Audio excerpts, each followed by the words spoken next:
नमस्कार विद्यार्थी मित्रांनो, इयत्ता 9वीच्या सर्व विद्यार्थी मित्रांचं आपल्या युट्यूब चॅनलवर सहर्ष स्वागत आहे। तर मुलांनो, वास्तव संख्या या आपल्या दुसऱ्या प्रकरणातील सराव संच 2.3 आपण बघत आहोत। यामधले पहिल्या 5 प्रश्नावर आधारित तुम्हाला एक व्हिडिओ मी पाठवलेला आहे। तर आपण पुढचे प्रश्न 6वा, प्रश्न 7वा, 8वा व 9वा हे 4 प्रश्न आपल्याला या ठिकाणी या व्हिडिओमध्ये घ्यायचे आहेत बेटा। तर महत्त्वपूर्ण प्रश्न आहे। तर सोपे रूप कसं द्यायचं, गुणाकार कसा करायचा, या संख्यांचा अपरिमेय संख्यांचा गुणाकार कसा करायचा आणि त्यांचा भागाकार कसा करायचा आणि छेदांचं परिमेयीकरण कसं करायचं, हा सर्व भाग अतिशय महत्त्वपूर्ण भाग आपण या व्हिडिओमध्ये शिकणार आहोत बाळांनो।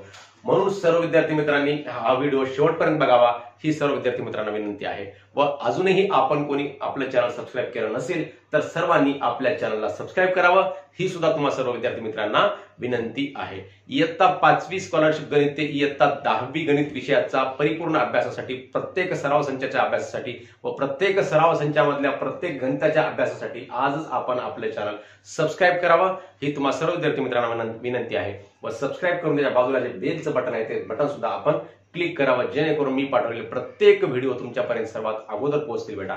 म्हणून आपण सर्वांनी हे चॅनल सबस्क्राइब करावं। तर मुलांनो, 6वा प्रश्न आहे सोपे रूप द्या। याच्यामध्ये काय सांगितलं, बेरीज सांगितलेली आहे, वजाबाकी आहे। हे सर्व बेरीज आणि वजाबाकी, इथं 3 संख्यांची वजाबाकी आहे, इथं 3 संख्यापैकी वजाबाकी सुद्धा आणि बेरीज दोन्ही क्रिया आहेत एकाच गणितामध्ये। तर हे कसं करायचं, अतिशय सोपी बाब आहे। हे 5 वर्गमुळात 3 आणि अधिक 8 वर्गमुळात 3 या 2 संख्यांची बेरीज आहे बेटा। मग बेरीज असताना एक लक्षात ठेवायचं, ही जी संख्या वर्गमुळामध्ये आहे ती संख्या अपरिमेय आहे, म्हणजेच ती चल असल्यासारखी असते। जसं आपण 5x अधिक 8x करताना काय करतो, 5 अधिक 8 म्हणजेच किती झाले, हे 13x झाले बेटा। तसंच इथं 5 वर्गमुळामध्ये 3 अधिक 8 वर्गमुळामध्ये 3 करताना आपण 5 अधिक 8 करायचं आणि 5 अधिक 8 करून वर्गमुळामध्ये 3 आपण कंसाच्या बाहेर लिहून टाकायचं, म्हणजे जसं उत्तर येते 8 आणि 5 किती बेटा, तर 13 वर्गमुळामध्ये 3 हे याचं उत्तर आहे। अतिशय सोपी बाब आहे। तसंच या ठिकाणी इथं काय होईल बेटा, 9 वजा 4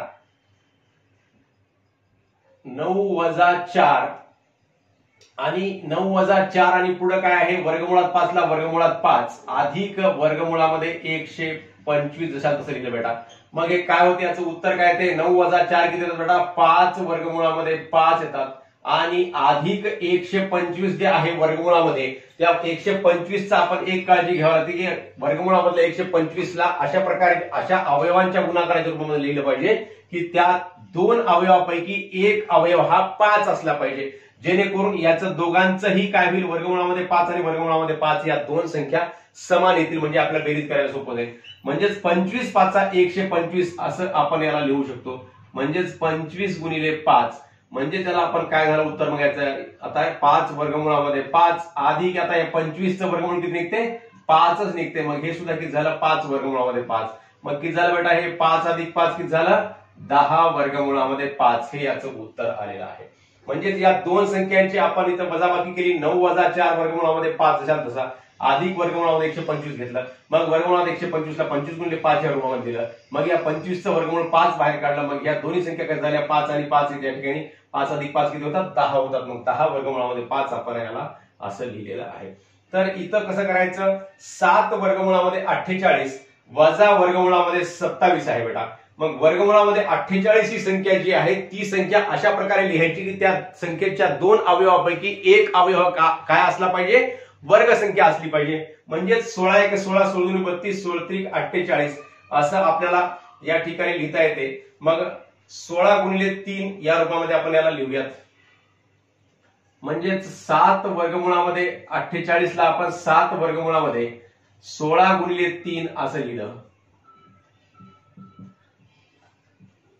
आणि वजा 27 ला कसं लिहिलं बेटा, 9 त्रिक 27, म्हणजे याला सुद्धा कसं लिहू शकतो, वजा 9 गुणिले 3 या रूपामध्ये लिहिलं आणि हे वजा वर्गमुळामध्ये 3 जशाला तसं लिहिलं। तर आता 7 ला 7 वर्गमुळामध्ये 16चं काय होते किंमत, 4 होते बेटा, म्हणजे 7 चोक 28 आणि 7 गुणिले 4 वर्गमुळामध्ये 3 ला वर्गमुळात 3 वजा 9चं वर्गमूळ किती निघते, 3 निघते, 3 वर्गमुळामध्ये 3 वजा वर्गमुळामध्ये 3। आता बघा बेटा काय झालं, हे 7 चोक किती होतात या ठिकाणी, 28 होतात आणि 28 वर्गमुळामध्ये 3 वजा 3 वर्गमुळामध्ये 3 आणि हे वजा वर्गमुळामध्ये 3। आता बघा बेटा याला जर लिहिलं आपण तर कसं लिहू शकतो? बरोबर आहे 28 वजा 3 आणि वजा इथं वर्गमुळामध्ये 3 च्या बाहेर कोणतीही संख्या नाही म्हणजे बेटा हे काय आहे? 1 वर्गमुळामध्ये 3 आहे म्हणजे वर्गमुळात 3 ला आपण 1 ने गुणलं तर काय होते? 1 वर्गमुळामध्ये 3 ही याची किंमत आपण असेही लिहू शकतो म्हणजेच वजा 1 लिहू शकतो आपण याला आणि हे वर्गमुळामध्ये 3 पुढे लिहायचं म्हणजेच 28 मधून 3 गेले किती राहिले? 25 राहिले। 25 मधून 1 गेला किती राहिला? 24 राहिला म्हणजे त्याचं उत्तर काय बेटा? तर 24 वर्गमुळामध्ये 3 हे याचं उत्तर आहे मुलांनो। तर पुढचा प्रश्न आहे 7 वजा 3/5 वर्गमुळात 7 वजा 3/5 वर्गमुळात 7 अधिक 2 वर्गमुळामध्ये 7। तर आपण काय करायचं बेटा? अगोदर ह्या ज्या 2 वर्गमुळामध्ये 7 आहेत आणि 1 वर्गमुळामध्ये 7 आहे या दोन संख्यांची अगोदर आपण काय करूयात? बेरीज करून घेऊयात म्हणजे त्याला आपण कसं लिहू शकतो? तर 1 वजा 3/5 अधिक 2 हे कंसामध्ये आणि वर्गमुळामध्ये 7 आपण ही संख्या वर्गमुळामध्ये घेतलेली आहे म्हणजे तिघांचाही काय झालं या ठिकाणी? वर्गमुळामध्ये 7 या तिघांमधून कॉमन काढला आणि 1 वजा 3/5 अधिक 2 हे आपण घेतलं। मग आता काय होते बेटा याच्यामध्ये? 2 आणि 1 किती होतात? 3 होतात। 2 आणि 1 3 या दोन धनसंख्यांना एकत्र केलं तर किती झाले? 3 झाले। 3 वजा 3/5 हे आपल्याला या ठिकाणी सोडवायचं बेटा वर्गमुळामध्ये 7। तर काय होते बाळांनो? मग 3 वजा 3/5 कसं सोडवायचं आपल्या सर्वांना कळतेच। मग हे छेद जो आहे या 5 ने 3 ला गुणायचं 3/5 किती होतात? 15 होतात वजा या 3 न या इकडे याच्या खाली काही नाही म्हणजे काय असते बेटा? 1 असते म्हणजेच हे 3 1 3 झालं। 15 वजा 3 छेद 5 आणि हे किती? वर्गमुळामध्ये 7 ला वर्गमुळामध्ये 7। 15 वजा 3 किती बेटा होतात? 12 होतात म्हणजेच 12/5 वर्गमुळामध्ये 7 हे याचं उत्तर येते बेटा 12/5 वर्गमुळामध्ये 7। अशा प्रकारे हे आपण 14 गणित सोडवलेलं आहे। पुढचा प्रश्न आहे 7वा गुणाकार करा आणि तो सोप्या रूपात लिहा। आता या दोन संख्यांचा गुणाकार करायचा आहे आणि या संख्येला सोप्या रूपामध्ये लिहायचा आहे। मग गुणाकार करताना सुद्धा तोच नियम या संख्येला सोप्या रूपामध्ये कसं लिहिता येईल आणि सोप्या रूपामध्ये लिहून नंतर त्याचा गुणाकार करायचा आणि त्या गुणाकाराला पुन्हा परत सोप्या रूपामध्ये लिहायचं बाळांनो म्हणजेच 3 वर्गमुळामध्ये 12 या संख्येला परत अशा प्रकारे लिहायचं की त्या दोन अवयवापैकी एक अवयव काय असली पाहिजे? पूर्ण वर्ग संख्या। हे जिथं जिथं आपल्याला लागू करता येते तिथं तिथं लागू करायचा आणि या वर्गमुळातल्या संख्येला आपण एका अवयवामध्ये अशा रूपांतरित करायचं की तो पूर्ण वर्ग असला पाहिजे। हे नेहमी करत राहायचं बेटा लक्षात ठेवा। 4 दूनी 8 4 त्रिक 12 हे आपण याला असं लिहू शकतो गुणिले या संख्येला सुद्धा वर्गमुळात 18 म्हणजेच 9 दोन्ही 18 9 ही संख्या वर्ग संख्या पूर्ण वर्ग संख्या वर्गमुळात 9 गुणिले 2 बरोबर आहे 3 आणि हे 4 म्हणजेच किती झालं बेटा? वर्गमुळात 4 म्हणजेच 3 गुणिले 2 वर्गमुळामध्ये 3 गुणिले वर्गमुळात 3 वर्गमुळात 9 म्हणजेच 3 वर्गमुळामध्ये 2 बरोबर आहे। 3 दोन्ही किती बेटा? 6 वर्गमुळात 3 गुणिले 3 वर्गमुळामध्ये 2। आता बघा बेटा काय होते? या सगळ्यांचा गुणाकार असतो म्हणजे 6 आणि 3 चा गुणाकार 6 1 6 संगणी 12 6 18 आणि वर्गमुळात 3 गुणिले वर्गमुळात 2 यांचा गुणाकार काय होतो? वर्गमुळामध्ये 6 होतो म्हणजेच याचं उत्तर येते 6 1 6 संगणी 12 6 18 आणि वर्गमुळामध्ये 3 दोन्ही 6 या वर्गमुळात 3 आणि वर्गमुळात 3 यांचा सुद्धा या ठिकाणी काय होतो बेटा? गुणाकार होत असतो म्हणजे हे काय झालं 18 वर्गमुळामध्ये 6 झालेलं आहे। या संख्येला सुद्धा आपण तसंच लिहिलं वर्गमुळामध्ये 12 कसं लिहायचं? परत इथल्यासारखंच लिहायचं म्हणजेच 3 वर्गमुळामध्ये 4 गुणिले 3 गुणिले 7 वर्गमुळामध्ये या 15 चे असे अवयव पडतात का की त्या दोन अवयवापैकी एक संख्या पूर्ण वर्ग असेल असे पडतील का? पडत नाही म्हणजेच वर्गमुळामध्ये 15 जशाला तसं लिहायचं बाळांनो। मग इथं सुद्धा तेच 3 गुणिले 4 चं वर्गमूळ निघाला 2 वर्गमुळामध्ये 3 गुणिले 7 वर्गमुळामध्ये 15। आता बेटा 3 दोन्ही किती झालं? 6 झालं आणि sin 7 42 झालं बेटा 42 3 दोन्ही 6 आणि sin 7 42 आणि वर्गमुळामध्ये 3 गुणिले वर्गमुळामध्ये 15 म्हणजेच किती होते? वर्गमुळामध्ये 15 त्रिक 45 होतात बेटा 42 वर्गमुळामध्ये 45 45 चे असे अवयव पडतात का? की त्यापैकी एक संख्या पूर्ण वर्ग संख्या, 9 5 45 पडतात. मग याच्यामधून 9 लिहायचे, 9 आणि 5 या रूपामध्ये लिहायचं याला. मग 42 गुणिले 9चं वर्गमूळ किती निघते बेटा? 3 निघते. 42 गुणिले 3 वर्गमूळामध्ये 5 अशा प्रकारे आपण याला लिहू शकतो. बरोबर. 3 दोन्ही 6 आणि 4 2 8 4 3 12 126 वर्गमूळामध्ये 5 हे याचं उत्तर सोप्या रूपामध्ये आलेलं आहे बेटा. अशा प्रकारे आपण करू शकतो याला. पुढची संख्या आहे 3 वर्गमूळामध्ये 8 आणि गुणिले वर्गमूळामध्ये 5. मग 3 वर्गमूळामध्ये 8 गुणिले वर्गमूळामध्ये 5. मग काय होते बेटा? हे 3 एक 3 होतात आणि 8 पंचे 40 होतात. 3 वर्गमूळामध्ये 40. आता परत या 40 ला काय करायचं? पूर्ण वर्ग संख्येच्या रूपामध्ये लिहायचं. म्हणजे 4 10 40 असं आपल्याला लिहिता येते.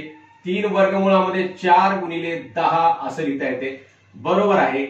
3 गुणिले 4चं वर्गमूळ 2 वर्गमूळामध्ये 10. बरोबर आहे. 3 दोन्ही 6 वर्गमूळामध्ये 10. अशा प्रकारे या संख्येला सुद्धा आपण लिहू शकतो. 5 वर्गमूळामध्ये 8 गुणिले 2 वर्गमूळामध्ये 8.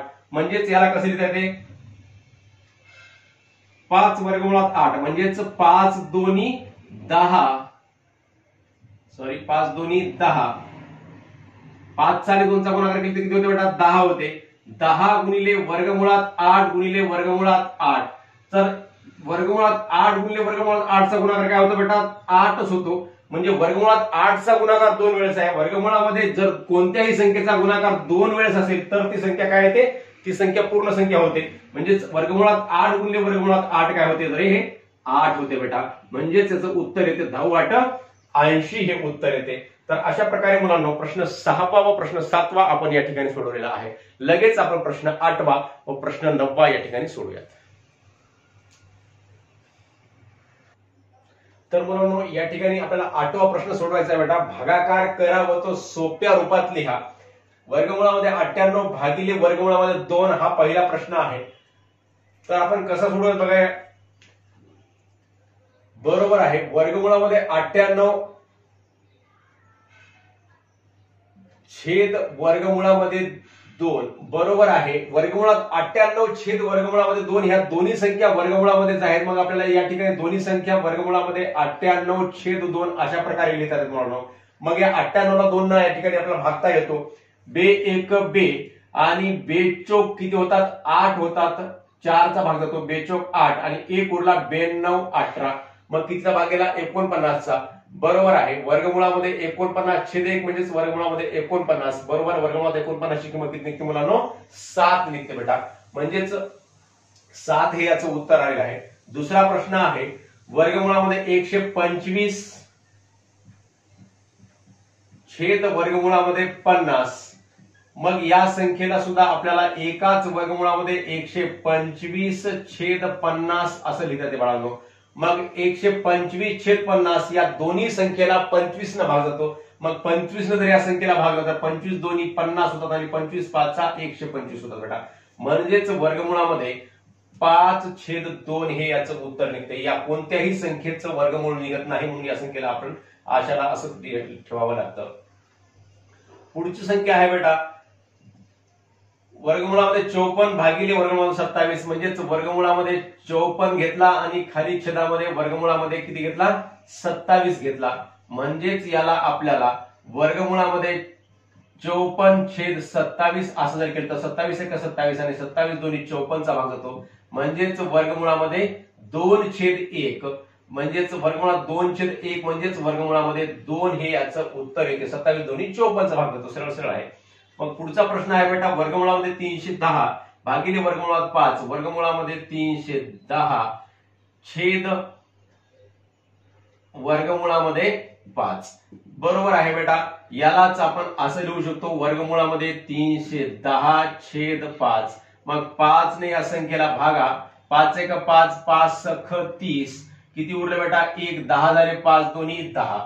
म्हणजेच वर्गमूळामध्ये 62 असं लिहू शकतो. वर्गमूळात 62 चे असे कोणतेही अवयव पडत नाहीत की या दोन अवयवापैकी एक अवयव हा पूर्ण वर्ग संख्या असेल. असा अवयव पडत नाही. वर्गमूळामध्ये 62 ही संख्या अशीच कायम राहते बेटा. अशा प्रकारे हे आपण 4 भागाकार केलेत. आता छेदाचे परिमेयीकरण करा हा शेवटचा प्रश्न आहे सराव संच 2.3 मधला.